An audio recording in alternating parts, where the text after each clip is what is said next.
السلام علیکم ورحمۃ اللہ وبرکاتہ. نحمده ونصلي على رسوله الكريم.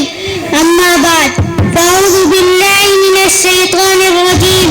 بسم الله الرحمن الرحيم. يا أيها الرسل كلوا من الطيبات واعملوا صالحا.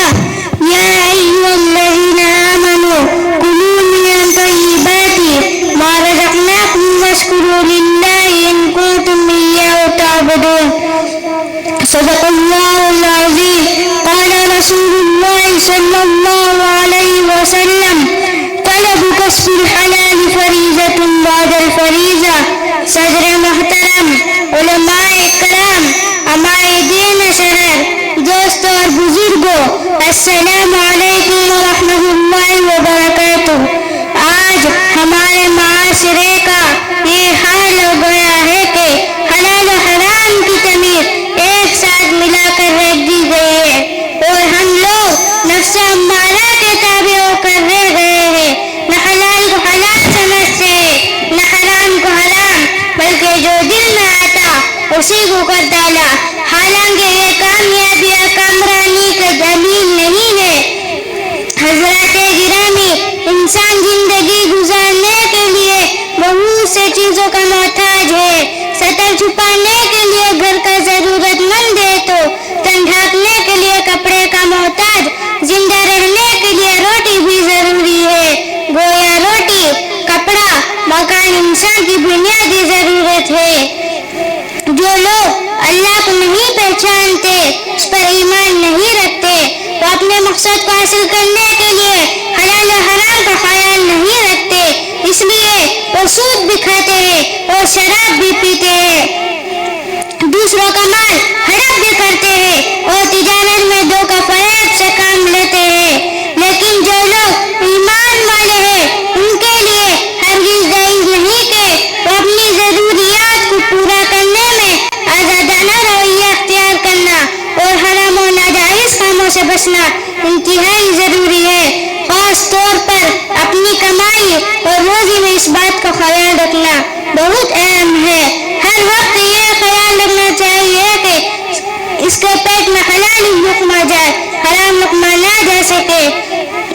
حضور صلی اللہ علیہ وسلم نے فرمایا وہ گوشت جنت میں نہ جا سکے گا جو حرام لقمہ سے پلا بڑا ہو. اسی لیے حدیث پاک میں حلال روزی کی تلاش اور جستجو کو فرض بتایا گیا ہے. حلال روزی کی بے انتہائی برکات و فوائد ہے. حلال روزی کی برکت سے دل میں نور پیدا ہوتا ہے اور نیک اعمال کی توفیق ملتی ہے اور دعائیں قبول ہوتی ہے.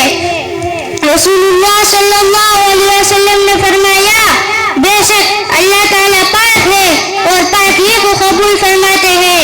پھر فرمایا یقیناً حلال کھانے کے بارے میں اللہ تعالیٰ نے پیغمبروں کو جو حکم فرمایا کہ یا ایھا الرسل کلوا من الطیبات واعملوا صالحا، اے رسولو پاک مال کھاؤ اور اچھا عمل کرو.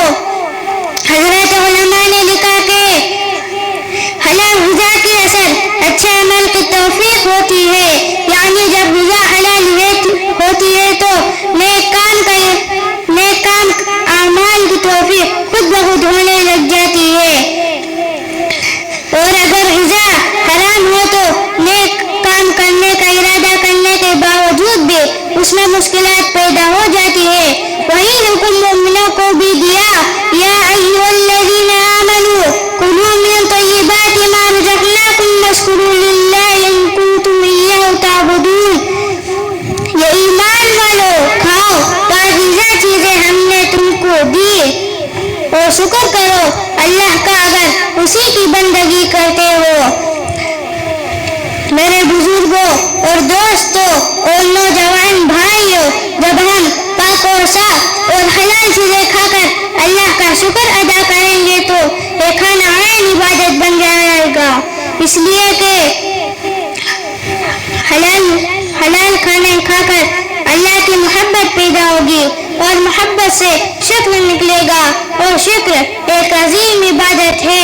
معلوم ہوا کہ اس خلال میں اللہ کی رضا پوشیدہ ہے۔ حضور صلی اللہ علیہ وسلم نے ایک ایسا شخص کا ذکر کیا جو لمبا سفر کر رہا ہو، اس کے بال بکھرے ہوئے ہو، جسم پر گرد و غبار اٹھا ہو، اور وہ آسمان کی طرف ہاتھ اٹھائے ہوئے یا رب کہہ کر دعا کر رہا ہو۔